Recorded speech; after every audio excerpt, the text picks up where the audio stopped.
Книга «Предтеча» открывает слово Михаила Ефимовича Николаева, нашего первого президента, государственного советника. Я хочу попросить сказать слово его помощнику, известному общественному деятелю Николаю Андреевичу Воробьеву.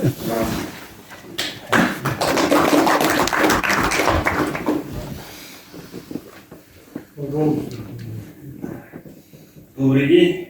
Я вчера разговаривал с Михаилом Ефимовичем Николаевым. Вот он сейчас в Москве. И он передал большой пламенный привет и искренние поздравления с выходом этой книги. Вот. Михаил Ефимович Николаев в своих выступлениях и сейчас он любит приводить примеры из истории, приводить факты, вот, различные случаи и так далее. И вот я хотел бы вспомнить слова Михаила Ефимовича, которые он сказал в марте этого года на онлайн-совещании с руководством Хангаласского улуса. Была встреча с руководством улуса и главами наследов. Он сказал: Илья Максимович Шадрин в 25 лет был избран князцом 5-го маньчжурского наследия. И через 4 года поехал и встретился с царем. За всю свою жизнь он 3 раза встретился с императорами России.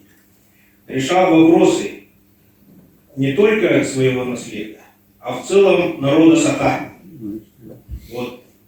То есть он не замыкался на проблемах родного Хангаласского улуса, он полностью решал общенародные вопросы.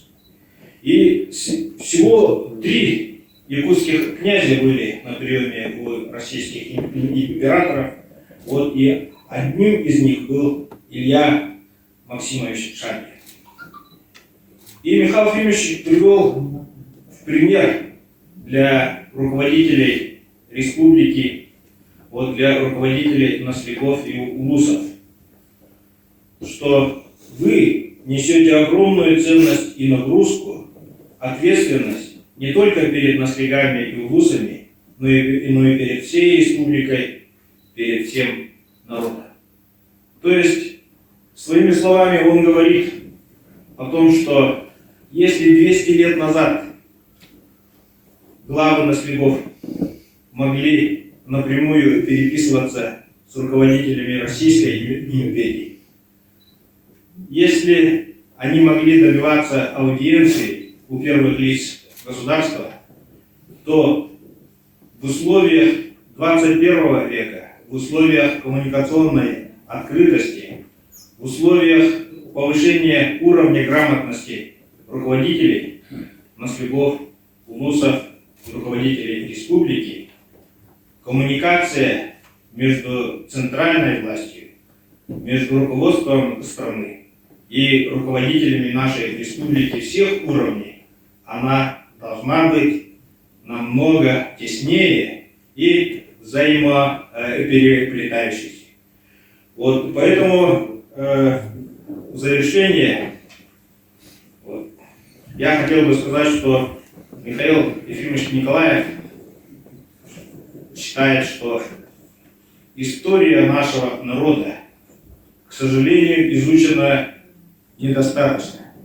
Вопросы происхождения якутского народа, вопросы происхождения языка якутского, нашего, одного из древнейших языков Евразии, они требуют глубочайшего изучения. Поэтому 27 сентября 2021 года мы провели конференцию по истокам государственности и происхождению народа Саха. И в этой деятельности, которая открывает ранее закрытые, ранее неизвестные страницы истории нашего якутского народа, истории всех народов нашей республики, огромную роль играет книга, которую сегодня, то есть презентация, которая идет сегодня, это книга «Предтечи». Спасибо.